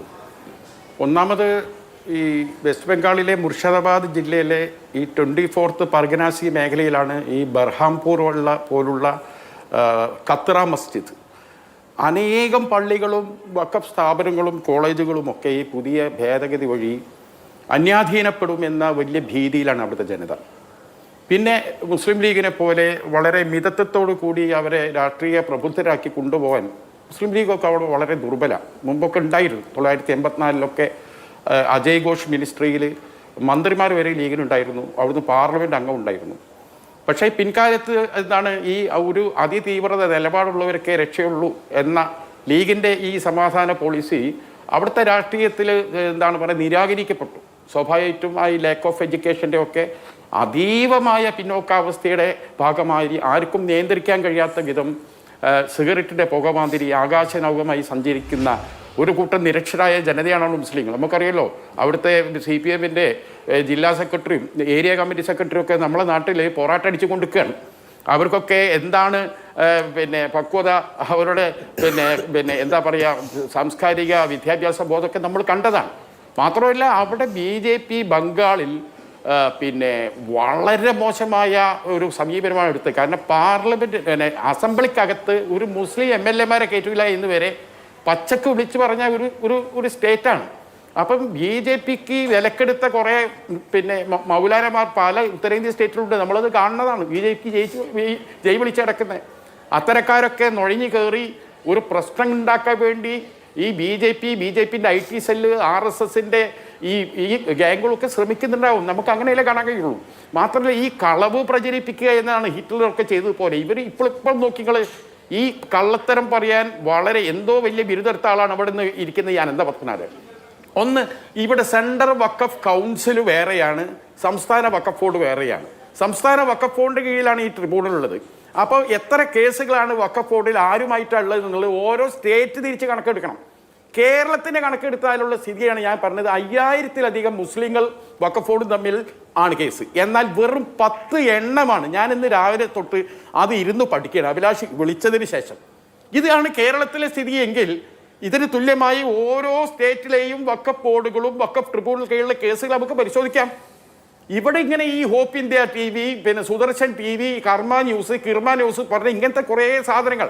ഇപ്പോൾ ഇന്നലെ ഒരൊറ്റ കാര്യം ചോദിക്കുകയാണ്. BJP ചെല്ലും ചെലവും കൊടുത്ത് വളർത്തുന്ന ഒരുപാട് യൂട്യൂബ് ചാനലുകളുണ്ട് ഇവിടെ. അതിനൊരു ABC ചാനൽ പറയുകയാണ് നമ്മളെ റാണ ഇവിടെ കൊച്ചിയിൽ വന്നു പോയല്ലോ, അമേരിക്കയിൽ നിന്ന് കൊണ്ടുവന്നേ. അദ്ദേഹം പിന്നെ ഈ ഇന്ത്യയിലേക്ക് വരാൻ അദ്ദേഹത്തിന് മൾട്ടി എൻട്രി വിസ അനുവദിച്ചത്, അദ്ദേഹത്തിൻ്റെ എമിഗ്രേഷൻ പിന്നെ ചെയ്തതൊക്കെ മുസ്ലിം ലീഗ് വിദേശകാര്യ സഹമന്ത്രിയായിരുന്ന സമയത്താണ്. നിങ്ങൾ ആലോചിച്ചൊക്കെ, എമിഗ്രേഷൻ എന്ന് പറഞ്ഞാൽ എക്സ്റ്റേണൽ അഫയേഴ്സ് ഡിപ്പാർട്ട്മെന്റിന്റെ കീഴിലല്ല, അത് ഹോം അഫയേഴ്സിന്റെ കീഴിലാണ്. അതുപോലും അറിയാമാത്ത പരമ പൊട്ടന്മാരെയും മണ്ടന്മാരെയും ഈ ഇറക്കി വിടുകയാണ്. എന്നിട്ട് നിങ്ങൾ പറഞ്ഞുകൊണ്ടിരിക്കുക. ഇത് വിശ്വസിക്കുന്ന ഒരു സമൂഹത്തെ സൃഷ്ടിക്കുകയാണ്. അതാണ് ഇവിടെ ഈ നാട്ടിൽ നടക്കുന്നത്. ഈ കണക്കുകളാണ് ഇവരെ ഇത് തന്നെയാണ് ലോഡ് സംഭവിച്ചത്. ഇപ്പൊ നോക്കി, എല്ലാത്തിൻ്റെ പേര് എന്തായി വരികയാണ്, ഒക്കെ ശ്രീ ആക്കുകയാണ്. PM ശ്രീ സ്കൂളുകൾ, നാഷണൽ എഡ്യൂക്കേഷൻ പോളിസി പറഞ്ഞിട്ട് കൊണ്ടുവരിക. ഇത് കൺകറന്റ് ലിസ്റ്റിൽ എഡ്യൂക്കേഷനൊക്കെ സ്റ്റേറ്റാണ് തീരുമാനിക്കേണ്ടത്. പക്ഷേ ഇവിടെയൊക്കെ വൻപിച്ച കടന്നുകയറ്റം നടത്തുക. ഇതിനെ ചെറുക്കുന്നത് തമിഴ്നാട് മാത്രമാണ്. തമിഴ്നാട് എന്ത് ചെയ്തു? സ്റ്റേറ്റ് എഡ്യൂക്കേഷൻ പോളിസി കമ്മീഷൻ കൊണ്ടുവന്നു ഇവരെ മറികടക്കാൻ. ഇവിടെ തന്നെ PM ശ്രീ സ്കൂളുകൾ തുടങ്ങാൻ പോവുകയിനി. CPI ക്യാബിനറ്റിൽ എതിർത്തുകൊണ്ടാണ് അത് വേണ്ടെന്ന് വെച്ചത്. അപ്പൊ ചുരുക്കി 6 വയസ്സ് മുതൽ സ്കൂളിൽ എന്ന ഒരു നിയമം കൊണ്ടുവരികയാണ്. അതുപോലെ തന്നെ ഡിഗ്രി 4 വർഷം. ഇതൊക്കെ അടിയന്തരാവസ്ഥ കാലത്താണ് വിദ്യാഭ്യാസം കൺകറന്റ് ലിസ്റ്റിൽ വന്നത്. അപ്പോ സ്വയംകൃതാനർത്ഥം എന്നൊക്കെ ഇപ്പൊ വിലപിക്കാനേ പറ്റൂ തോന്നുന്നു. ഒരു ഇടവേള വേണം, ഇടവേളയ്ക്ക് ശേഷം മടങ്ങിയെത്താം. ചർച്ച അവസാനം എടുത്തതാണ്. ശ്രീ പത്മനാഭൻ, താങ്കൾ നേരത്തെ വഖഫ് ബോർഡ് ഏകപക്ഷീയമായി ക്ലെയിം ചെയ്ത, പിന്നീട് ആരാണോ അവിടെ ആ ഭൂമി അനുഭവിച്ചുകൊണ്ടിരുന്നത് അവർക്ക് തെളിയിക്കേണ്ടി വന്ന സാഹചര്യത്തെക്കുറിച്ച് പറഞ്ഞല്ലോ. ഇപ്പോഴത്തെ നിയമ ഭേദഗതി അനുസരിച്ച് ഒരു വഖഫ് ഭൂമി, ഇപ്പോൾ വഖഫ് ഭൂമിയായിരിക്കുന്ന ഭൂമി സർക്കാർ ഭൂമിയാണ് എന്ന ഒരു പരാതി വന്നു കഴിഞ്ഞാൽ ജില്ലാ കളക്ടർ തീരുമാനമെടുക്കും വരെ സമാനമായ സാഹചര്യം ഇവിടെ ഉണ്ടാകും. അപ്പോൾ അത് ചിലപ്പോൾ പ്രവർത്തിച്ചുകൊണ്ടിരിക്കുന്ന ഒരു മോസ്ക് ആവാം, അല്ലെങ്കിൽ അതിൻ്റെ അനുബന്ധ പ്രദേശങ്ങളാവാം, മറ്റ് ഏതെങ്കിലും വഖഫ് പ്രോപ്പർട്ടി ആകാം. അപ്പോൾ ഇതുപോലെയുള്ള തർക്കങ്ങൾ ഉണ്ടായാൽ അത് എത്രമാത്രം നമ്മുടെ സമൂഹത്തിലെ ഹാർമണിയെ ബാധിക്കുമെന്ന പ്രശ്നം കൂടി ഉണ്ടല്ലോ. അല്ല, എനിക്ക് 2 കാര്യമാണ് പറയാനുള്ളത്. ആദ്യം ഞാൻ താങ്കളുടെ ചോദ്യത്തിന് ഉത്തരം പറയാം. കോൺഗ്രസിൻ്റെ പ്രതിനിധി കുറേ നേരം മോഡി പറഞ്ഞ കാര്യമൊക്കെ പറഞ്ഞു. മോഡി ഒരു കാര്യം കൂടി പറഞ്ഞിട്ടുണ്ട്, അതൊന്ന് ശ്രദ്ധിച്ചോളൂ. ഇന്ന് പ്രസംഗം യൂട്യൂബിൽ പോയിട്ട്, ഹരിയാനയിൽ നിങ്ങളെ ഗവൺമെൻറ്റുകൾ ഭരിക്കുമ്പോൾ ഒരു പരിപാടി ഉണ്ടായിരുന്നു. ഈ സർക്കാർ ഉദ്യോഗം കിട്ടാൻ PSC പരീക്ഷ പാസ്സായാൽ മാത്രം പോരാ, കോൺഗ്രസ്സുകാർക്ക് പൈസയും ഭൂമിയൊക്കെ കൊടുക്കണം. അതിന് കർച്ചി പർച്ചി എന്നായിരുന്നു നാട്ടുകാർ പത്രക്കാരിട്ട പേര്. BJP വന്നിട്ട് കർച്ചി പർച്ചി ഇല്ലാണ്ടാക്കി. ഇപ്പോൾ ടെസ്റ്റ് എഴുതി പാസ്സായാൽ മതി PSC. ഏത് പാവപ്പെട്ടവരും പൈസയും കൊടുക്കേണ്ട ഭൂമിയും കൊടുക്കേണ്ട ജോലി കിട്ടും. അപ്പോൾ അതൊക്കെ ഇല്ലാണ്ടായത് കൊണ്ടാണ് 3ാം തവണയും നിങ്ങൾ തോറ്റത്. ഏത് മന്ത്രിസഭാ വകുപ്പ് വിഭജനം വരെ നടത്തി വോട്ടെടുന്നതിന് മുമ്പേ, വകുപ്പ് വിഭജനം വരെ ഇവർ നടത്തി വോട്ടെടുന്നതിന് മുമ്പേ തോറ്റുപോയി. അപ്പോൾ അത് മനസ്സിലാക്കുക. പിന്നെ താങ്കൾ ചോദിച്ച ചോദ്യം, കലക്ടർ ഈ രാജ്യത്തെ ഒരു ജില്ലയിലെ റവന്യൂ അധികാരിയാണ്, ഒരു റവന്യൂ അധികാരിയാണ്. ഞാൻ ചോദിക്കട്ടെ, ഞാനും നിങ്ങളും തമ്മിൽ നമ്മളിപ്പോൾ സപ്പോസ് അതിരുള്ള ഭൂമിയുള്ള അടുത്തടുത്ത ഭൂമിയുള്ള ഉടമസ്ഥന്മാരെ അത് കൂട്ടിക്കോ, ഞാനും താങ്കളും നമ്മൾ തമ്മിൽ അതിർത്തി തർക്കം വന്നാൽ ഏറ്റവും ചെയ്യേണ്ടത് എന്താ പറയുക, സർവേറെ വെച്ച് സർവേ ചെയ്യിപ്പിക്കുക. താലൂക്ക് സർവേറോ വന്നിട്ട് വില്ലേജ് ഓഫീസർ അപേക്ഷ കൊടുക്കുക, അല്ലെങ്കിൽ താലൂക്കിൽ അപേക്ഷ കൊടുത്ത് താലൂക്ക് സർവേർ വന്നിട്ട് അളന്നിട്ട് ഗവൺമെൻറ് രേഖയിൽ, അതായത് എൻ്റെ കൈവശമുള്ള ഭൂമി രേഖയിലും നിങ്ങളുടെ കൈവശമുള്ള ഭൂമിയുടെ ആധാരവും പരിശോധിച്ച് നീളവും വീതിയും അളവും നോക്കി എൻ്റെയും നിങ്ങളുടെയും അതിർത്തി നിശ്ചയിക്കുന്ന സർവേയറാണ് പ്രാഥമികമായിട്ട്. അത് കോടതിയിൽ പോയാൽ പിന്നെ കമ്മീഷണർ വരും, കമ്മീഷണർ സർവേയർ അസിസ്റ്റൻസ് ചോദിക്കും, അങ്ങനെയൊക്കെയാണ്. അപ്പോൾ ഈ റവന്യൂ ഡിപ്പാർട്ട്മെൻറ്റിൻ്റെ തലവനാണ് കലക്ടർ. ഒരു ജില്ലയിലെ തലവൻ ആരാ? കലക്ടർ. അപ്പോൾ ഒരു ഭൂമി തർക്കം വന്നാൽ പ്രാഥമികമായി ഭൂരേഖകൾ പരിശോധിച്ച് അതിൻ്റെ അടിയാധാരങ്ങൾ പരിശോധിച്ച് ആരേതാണ് എന്ന് പ്രാഥമികമായി തീരുമാനിക്കാനുള്ള അവകാശമാണ് അയാൾക്ക് കൊടുത്തത്, പ്രത്യേകിച്ച് സർക്കാർ ഭൂമിയിൽ. കാരണം പല സർക്കാർ ഭൂമിയും ഇതുപോലെ കോൺഗ്രസ്സുകാരും മറ്റു പലരും വിട്ടുകൊടുത്തിട്ടുണ്ട്. സർക്കാരിന് അവകാശപ്പെട്ട കണ്ണായ സ്ഥലത്തെ ആയിരക്കണക്കിന് കോടി രൂപ, അതാണ് ഡൽഹിയിലെ 123 സ്ഥലങ്ങൾ എന്ന് പറയുന്നത്. ഇന്നത്തെ മാർക്കറ്റ് വിലയ്ക്ക് 1000 കണക്കിന് കോടി രൂപ വില വരുന്ന 70 മുതൽ ഗവൺമെന്റ് ഓഫ് ഇന്ത്യ ഞങ്ങളേതാണ് എന്ന് പറഞ്ഞിട്ട് കേസ് നടത്തി 43 കൊല്ലം കേസ് നടത്തിയത് ഒരു ദിവസം രാവിലെ നമുക്ക് സമയപരിമിതി ഉണ്ട്. അനൂപ്, പെട്ടെന്ന് താങ്കൾക്ക് എന്തെങ്കിലും പറയാനുണ്ടെങ്കിൽ കൺക്ലൂഡിംഗ് സ്റ്റേറ്റ്മെന്റ് അവസാനിപ്പിക്കാം. അല്ല, ഇവിടെ ശ്രീ പത്മനാഭൻ അഴിമതിയെ കുറിച്ച് കോൺഗ്രസിന് സാരോപദേശം കൊടുക്കുകയാണല്ലോ. അഴിമതി ഇല്ലാത്തൊരു പാർട്ടിയാണല്ലോ അദ്ദേഹത്തിൻ്റെത്. തീവ്ര ദേശീയതയുടെ പേര് പറഞ്ഞ് കാർഗിലിലെ ശവപ്പെട്ടി പോലും കട്ടുമുടിച്ച അഴിമതി നടത്തിയ ആളുകളാ. ധീരദേശാഭിമാനികളുടെ ശവത്തിന് വരെ വില പറഞ്ഞ സർക്കാർ. പിന്നെ ഒരു കാര്യം, അല്ല ഞാൻ പറയട്ടെ ഞാൻ പറയട്ടെ നിങ്ങളെ അല്ല ഞാൻ പറയാം ലാസ്റ്റ് മിനിറ്റ് ആണ് എന്തെങ്കിലും അല്ല, മൻമോഹൻ സിംഗ് പിന്നെ എന്തിനാ 10 കൊല്ലം താങ്കൾ പറഞ്ഞപ്പോ അതെ മൻമോഹൻ സിംഗ് 10 കൊല്ലം ഭരിച്ചത് എന്താ? ഒരു കേസ് എടുത്തോ? ഞാൻ പറയാതെ ഒരു കേസ്, അല്ല ഒരു ഞാൻ കേസ്. പറയാതെ ജോർജ് ഫെർണാണ്ടസിനെതിരെ ഞാൻ ഒരു കേസ്. പറയാതെ ഞാൻ പറയാം എന്തെങ്കിലും ഞാൻ അബദ്ധം പറയാതെ പറയില്ല. അവസാനിപ്പിക്കൂ, conclude ചെയ്യൂ, സമയം. അല്ല മൂന്നാം തവണ അധികാരത്തിൽ വന്നു എന്നൊന്നും വലിയ കാര്യമായി പറയണ്ട. ഹിറ്റ്ലർ അധികാരത്തിൽ വന്നിട്ടുണ്ട് തെരഞ്ഞെടുപ്പിലൂടെ. ഇവിടെ മുസ്ലിം വിരുദ്ധത പറഞ്ഞ് വീണ്ടും ഒരു വംശീയമായി മുൻവിധിയോടുകൂടി ഒരു വിഭാഗത്തിനെതിരെ വർഗീയത പടർത്തി അധികാരത്തിൽ വന്നിട്ടുണ്ട്. ഇത് ഹിറ്റ്ലർ വന്നിട്ടുണ്ട്, അതിന് മുസോളിനി ഇവിടെ അധികാരത്തിൽ വന്നിട്ടുണ്ട്. ഇതൊക്കെ തിരിച്ചു വരും. ചരിത്രത്തിൽ ഇത്തരം ആളുകൾ, ഹിറ്റ്ലർ അവസാനം ആത്മഹത്യ ചെയ്യേണ്ടി വന്നു. മോദിക്ക് ആ അവസ്ഥ ഉണ്ടാകാതിരിക്കട്ടെ എന്ന് മാത്രമാണ് ഞാൻ പറയുന്നത്. ഇവിടെ ഒരു ജനവിഭാഗത്തിനെതിരെ വർഗീയത പറഞ്ഞ് വെറുപ്പ് പടർത്തിക്കൊണ്ട് മുന്നോട്ട് പോകുന്ന ആളുകൾക്കുണ്ടായ ചരിത്രത്തിലുണ്ടായ ഗതിയുണ്ട്. നിങ്ങളിപ്പോ അധികാരത്തിൽ വന്നു, തുടർഭരണം വന്നു, മൂന്നാം തവണ വന്നു എന്നൊക്കെ പറഞ്ഞ് നിങ്ങളുടെ വർഗീയമായ അജണ്ടയെ ജനങ്ങൾ ചർച്ച അവസാനിപ്പിക്കാം. എന്തായാലും ഈ വിഷയങ്ങൾക്കൊക്കെ രമ്യമായ പരിഹാരം ഉണ്ടാകുമോ എന്നുള്ളത് കാത്തിരുന്ന് കാണേണ്ട കാര്യവുമാണ്. വളരെ നന്ദി ചർച്ചയിൽ പങ്കെടുത്ത എല്ലാവർക്കും. സൂപ്പർ പ്രൈം ടൈം അവസാനിച്ചു. നമസ്കാരം.